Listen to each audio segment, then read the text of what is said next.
Spiritual गुरु लोग हैं वो कहते हैं कि हम अपनी स्टोरी बताते हैं कि पहले तो मैं साधारण सा व्यक्ति था, बाद में मैं हिमालय गया, हिमालय जाके मुझे एनलाइटमेंट हो गया। तो क्या केवल हिमालय जाके एनलाइटमेंट हो जाता है या फिर उसके लिए कुछ करना पड़ता है? कैसे एनलाइटमेंट होगा? अच्छा, कई लोग हैं उनका ये मानना है कि जिस स्पिरिचुअलिटी में वही लोग आते हैं जो मटेरियली फेलियर हो जाते हैं। अच्छा, कई लोग ये भी कहते हैं कि ये जो व्यक्ति स्पिरिचुअल होते हैं ये अकेले होते हैं, मतलब इनके जीवन में कोई रस नहीं होता, ये अकेले ही हैं, अलोन हैं बिल्कुल।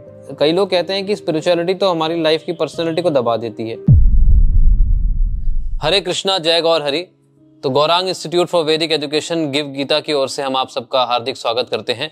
और इस शो के अंदर हम ये जो शो है जिसका नाम है पूर्ण प्रश्न पूर्ण उत्तर, इसमें डॉक्टर वृंदावन चंद्र दास जी जो कि गिव के चेयरमैन और संस्थापक हैं, वो उनसे हम प्रश्न करते हैं और वो अपने पूर्ण उत्तर इसमें प्रदान करते हैं।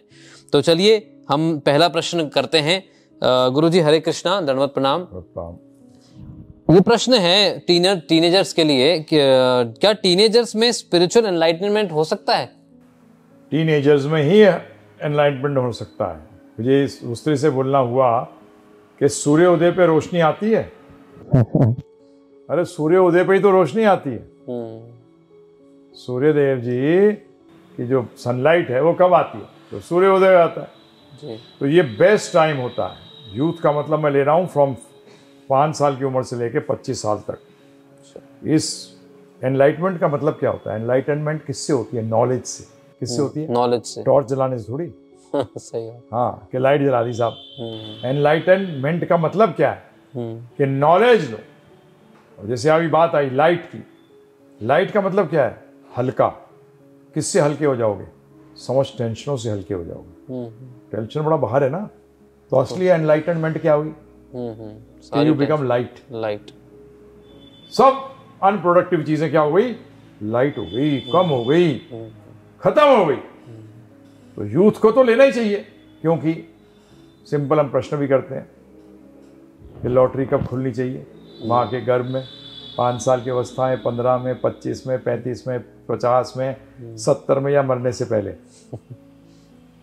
सबसे जल्दी खुल जाए उतना अच्छा है। जैसे हम कहते हैं प्रेगनेंसी में खुल जाए तो बच्चा पैदा भी कहाँ होगा? अच्छे अस्पताल में पैदा होगा वो जी। है ना जी। तो इसी तरीके से नॉलेज यूथ को लिए तो बहुत जरूरी है, क्योंकि पूरे जीवन यूज कर सकता है। उसकी लॉटरी के टिकट के पैसे को पूरा जीवन लगा सकता है। इसी तरीके से इस ज्ञान को अगर यूथ में लेगा तो पूरे जीवन में लगाएगा और सफल रहेगा हर स्थिति के अंदर। बिल्कुल। यूथ को तो लेना ही चाहिए, एकदम छोड़ना ही नहीं चाहिए इसको। Be always successful. जैसे कई लोग आजकल कहते हैं, कुछ स्पिरिचुअल गुरु लोग हैं वो कहते हैं कि हम अपनी स्टोरी बताते हैं कि पहले तो मैं साधारण सा व्यक्ति था, बाद में मैं हिमालय गया, हिमालय जाके मुझे एनलाइटमेंट हो गया। तो क्या केवल हिमालय जाके एनलाइटमेंट हो जाता है या फिर उसके लिए कुछ करना पड़ता है? कैसे एनलाइटमेंट होगा? देखिए, बिल्कुल गलत है। हमारे शास्त्रों में इसको कहीं भी अनुमोदित नहीं किया गया है। बड़ा क्लियर है कि गुरु के बगैर एनलाइटनमेंट नहीं होती। एनलाइटनमेंट का मतलब है नॉलेज प्राप्त करना। टीचर के बगैर फिजिक्स की पढ़ाई नहीं करी, मैथमेटिक्स कभी जिंदगी में 1 2 3 नहीं जानते, बोलते एनलाइटनमेंट हो गई मुझे अपने आप। सुना है कभी? ऐसा तो पता ही नहीं। बताइए आप मुझे। बिल्कुल गलत है, ये झूठ बोल रहे हैं। गुरु के बगैर ज्ञान नहीं आता। और ज्यादातर लोग शर्माते हैं अपने गुरु का नाम लेने में, क्योंकि गुरु कभी रहा ही नहीं, शिष्य कभी बने नहीं, तो टीचर कैसे बन जाएंगे? तो ये जो है ये बिल्कुल गलत है और हिमालय जाने की जरूरत नहीं है। एनलाइटनमेंट नॉलेज ली जा सकती है, परंतु गुरु, राइट गुरु, प्रामाणिक गुरु और प्रामाणिक शास्त्र, प्रामाणिक आध्यात्मिक विज्ञान के पुस्तकों को शास्त्र कहते हैं, उनके द्वारा एनलाइटनमेंट हो सकती है, अर्थात नॉलेज मिल सकती है। You can become wise. आप विवेकी पुरुष हो सकते हो, विवेकी हो सकते। तो हिमालय जाने वाला कॉन्सेप्ट गलत? नहीं, क्यों जाना हिमालय? बताइए। जहां गुरु है वहां जाइए, और जहां गुरु है वहीं हिमालय समझ लीजिए। Very nice. हिमालय क्यों जाते थे? एनलाइटनमेंट के लिए। गुरु नहीं है तो हिमालय चले जाओ या कहीं भी चले जाओ। बेकार है। राजस्थान में रेगिस्तान में भी चले जाओ और गुरु है वहाँ, एनलाइटनमेंट हो जाएगी। अच्छा, कई लोग हैं उनका ये मानना है कि जिस स्पिरिचुअलिटी में वही लोग आते हैं जो मटेरियली फेलियर हो जाते हैं। हाँ, सही बात तो है। ओलंपिक्स में जो गोल्ड मेडल जीतते हैं वो बेचारे फेल हो जाते हैं। आपको कोई क्या मतलब है ना, पूछोगे आप। बिल्कुल। उसका मतलब ये है कि जो बीमारी जिनको नहीं लगी, बीमारी में फेल हो गए वो, अर्थात उनको बीमारी आई नहीं, उनकी हेल्थ जो थी वो अच्छी थी। अगर बीमारी आ जाती तो हेल्दी कैसे होती, है ना जी। भौतिक में फेलियर हो गए। भौतिक में ही अगर देखा जाए, कई लोग बहुत चीज़ों में फेल हुए फिर जाके सक्सेसफुल हुए भौतिक में। तो मैं तो बचपन से अपने पिताजी से सुनता था, failures are the pillars of success. Failures are the pillars of success. अरे आध्यात्म बताता है कि जीवन का लक्ष्य क्या है, कि अपना भगवान के साथ जो संबंध हम भूल गए हैं उसको वापस स्थापित करना। अगर इस ट्रैक पे आ जाएं तो कितनी बढ़िया बात है। अगर हमारे बैलेंस शीट में लॉस फेलियर हो जाए, लॉस फेलियर का मतलब क्या है, लॉस का फेलियर का मतलब क्या है, प्रॉफिट हो जाए, लॉस खत्म हो जाए, लॉस खत्म हो तो जाए, क्या होगा, प्रॉफिट होगा, प्रॉफिट हो जाएगा। तो इट इज़ गुड और बैड, परंतु ऐसा नहीं है। इसमें हर प्रकार के व्यक्ति आते हैं। मैं तो कभी फेलियर नहीं हुआ, सॉरी, मैं नहीं हुआ फेलियर। मैं कहूँ कि पिट गया, घुट गया, फिर आया, नहीं जी नहीं, कोई प्रॉब्लम नहीं थी। बचपन से अच्छा घर में पैदा हुआ, सब कुछ था। कि पिट पिटा के पहुँचे, नहीं। हमारे कितने छठ गोस्वामी भी हैं, सब अच्छे परिवारों से, ऐसा नहीं था। ये तो अंडरस्टैंडिंग की बात है, अंडरस्टैंडिंग की बात है। आप बताइए, भरत महाराज पूरे पृथ्वी के राजा थे, 25 साल की उम्र में एनलाइटनमेंट हो गया। उन्होंने कहा यार दूसरे भाइयों को दे देता हूँ, राज्य संभालेंगे, मैं तो इस चक्कर में लगता हूँ। लग गए। हैं जी, बताइए आप, इसे मरते तो नहीं है। आर्मी में जो जाते हैं वो बेवकूफ़ हैं, मरने चले गए। नहीं जी, एक उच्च लक्ष्य के लिए सेकेंडरी लक्ष्यों को त्यागना पड़ता है। फैमिली तक को त्याग देते हैं प्रभु जी, तभी तो जाके योद्धा बनते हैं। ऐसे ही इस बात को समझिएगा। और फेलियर हो गए और कृष्णा कॉन्शियसनेस में आ गए, अर्थात भक्ति में आ गए, तो फेलियर रहे ही नहीं। भगवान कहते हैं गीता के अंदर, बहुत जन्मों के बाद व्यक्ति जब पूर्ण ज्ञान में आता है तब मेरी शरण में आता है। अरे भगवान जिनको कह रहे हैं वो सक्सेसफुल है, हम और आप कहने वाले कौन हैं, बताइए आप मुझे। हमारी औकात ही क्या है कि हम उस व्यक्ति को फेलियर कह दें। परंतु ऐसा भी नहीं। कई बड़े मटेरियली सक्सेसफुल हैं और उन्होंने जानबूझ के मटेरियल को फेल करा स्पिरिचुअल में सक्सेस होने के लिए। समझ में आया आपके? जैसे हमारे कई साइंटिस्ट हैं, फैमिली लाइफ को फेल कर दिया उन्होंने, क्योंकि उन्होंने सारा समय किसमें दे दिया, इन्वेंशंस के लिए दे दिया। बिल्कुल। तो ये सब बात बेकार की बात है। समझिए, इसको जीवन में लगाइए, कभी फेलियर होंगे ही नहीं, ऑलवेज सक्सेसफुल। हम हर टाइम कहते हैं आध्यात्मिक विज्ञान लेने के बाद ऑलवेज सक्सेसफुल। अच्छा, कई लोग ये भी कहते हैं कि ये जो व्यक्ति स्पिरिचुअल होते हैं ये अकेले होते हैं, मतलब इनके जीवन में कोई रस नहीं होता, ये अकेले ही हैं, अलोन हैं बिल्कुल। ये भी गलत धारणा है। हम अकेले चखते जरूर हैं, अकेले चखते जरूर हैं। अब रसगुल्ला मैं खाऊंगा तो मैं तो चखूंगा, उस रूप में तो अकेले हैं। परंतु ये कहो कि हमें अकेला लगते हैं, तो हमारे गुरु महाराज श्रील प्रभुपाद जी कहते थे, जब वो अकेले अमेरिका गए 70 साल की उम्र में, उन्होंने अपने आप को कभी अकेला पाया नहीं। उनको हर टाइम लगा, उनके साथ उनको हर टाइम ये था कि उनके साथ उनके गुरु महाराज श्रील भक्ति सिद्धांत सरस्वती महाराज और कृष्ण भगवान हर टाइम साथ थे, साथ होते थे। और ये हकीकत है, ये आपको एक्सपीरियंस करना पड़ेगा। किसी और का एक्सपीरियंस आप एक्सपीरियंस नहीं कर सकते जब तक कि आप उस एक्सपीरियंस को अपने जीवन में एक्सपीरियंस नहीं करें। समझ में आया? मैंने बहुत सारे एक्सपीरियंस कह दिए आपको। आप you cannot experience the experience of others till you don't experience the experience of the other person yourself. समझ में आया आपको? तो इसलिए अकेले नहीं होते, कभी नहीं। हमारे भगवान की वाणी हमारे साथ, भगवान हमारे साथ, गुरु हमारे साथ, गुरु के आदेश हमारे साथ। इंस्ट्रक्शंस ही तो है सब कुछ लाइफ के अंदर। व्यक्ति हो भी साथ में, इंस्ट्रक्शन नहीं हो तो क्या फायदा है? आपको हार्ट अटैक हुआ, डॉक्टर साथ में है, फायदा है कोई? जब तक इंस्ट्रक्शन नहीं दे, कुछ करे नहीं देता बचाने के लिए, तो क्या फायदा? समझ गए आप? मेटीरियली आप अकेले हो, स्पिरिचुअली आप अकेले कभी नहीं होते। मेटीरियली अकेले ही होते हो।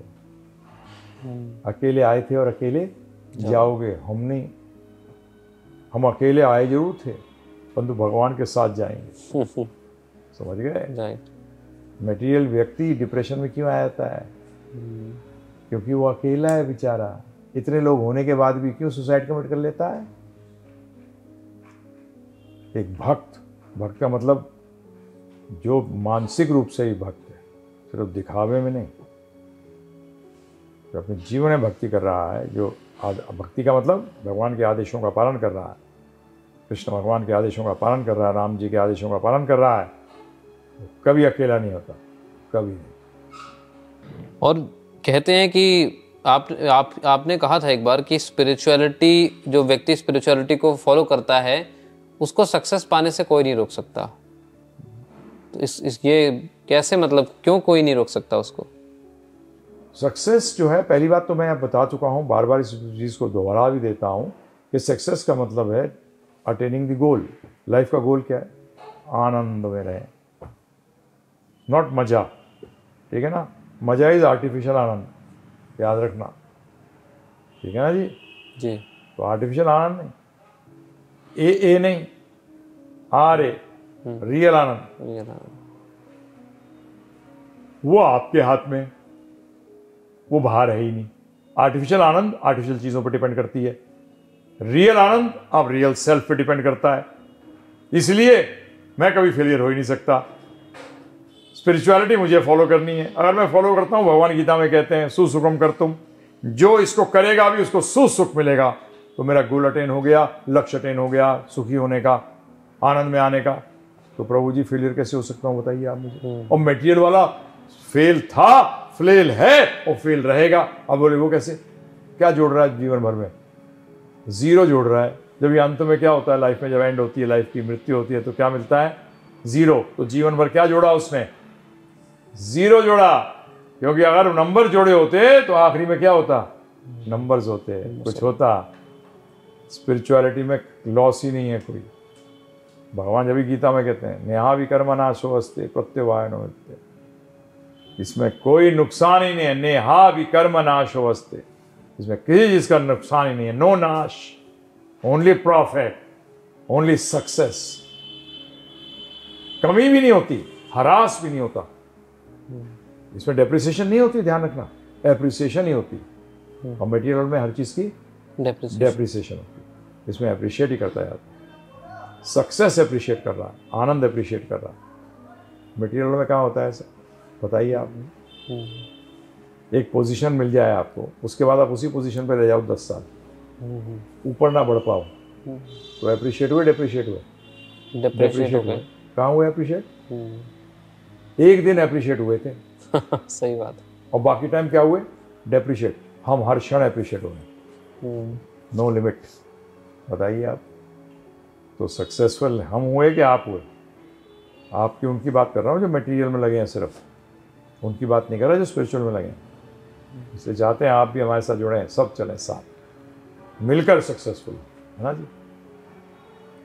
जैसे आपने बताया कि स्पिरिचुअलिटी जो है वो उससे अप्रिसिएशन जो होता है हमारे उस लाइफ का, तो ये कई लोग कहते हैं कि स्पिरिचुअलिटी तो हमारी लाइफ की पर्सनैलिटी को दबा देती है, कि हमारे को दबा देती है हमारी पर्सनैलिटी को। स्पिरिचुअलिटी हमारी पर्सनैलिटी को उभार देती है। स्पिरिचुअलिटी हमारी पर्सनैलिटी को कंप्लीट करती है। अभी आप सबकी पर्सनैलिटी जो है, जो स्पिरिचुअलिटी को फॉलो नहीं कर रहे हैं, स्पिरिचुअलिटी को, रिलीजन नहीं, सिर्फ मंदिर जाना नहीं, वो एक छोटा सा हिस्सा है सिर्फ स्पिरिचुअलिटी का, परंतु वो जब तक स्पिरिचुअलिटी के साथ कनेक्ट नहीं होता वो रिलीजियस एक्टिविटी रह जाती है। तो ये चीज ध्यान रखिएगा। तो आप सबका जो पर्सनालिटी है, जो व्यक्तित्व है, वो अधूरा है। पर्सनालिटी दो पार्ट में, एक आध्यात्मिक और एक भौतिक।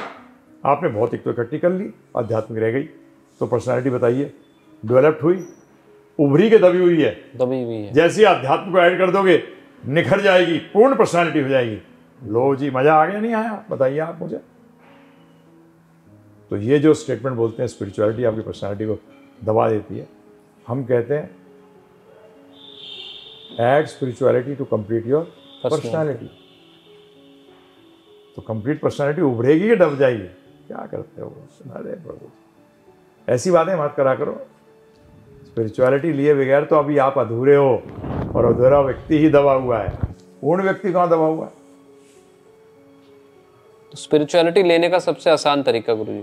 स्पिरिचुअलिटी लेने का सबसे आसान तरीका, स्पिरिचुअलिटी लेने के लिए सिंसियरिटी पहला point. I sincerely want to take spirituality. किसी चीज को भी लेने का तरीका क्या होता है? उसमें सिंसियर होना पड़ेगा। सिंसियर होते ही चले जाइए givegita.com पे, भगवत गीता जो समस्त वेदों का सार है, समस्त स्पिरिचुअलिटी का सार है, उसके अंदर उसको समझ लीजिए givegita.com पे जाके। 13 घंटे के अंदर पर्सनालिटी कंप्लीट। बताइए, कोई नहीं कर सकता, कोई नहीं कर सकता, चैलेंज है।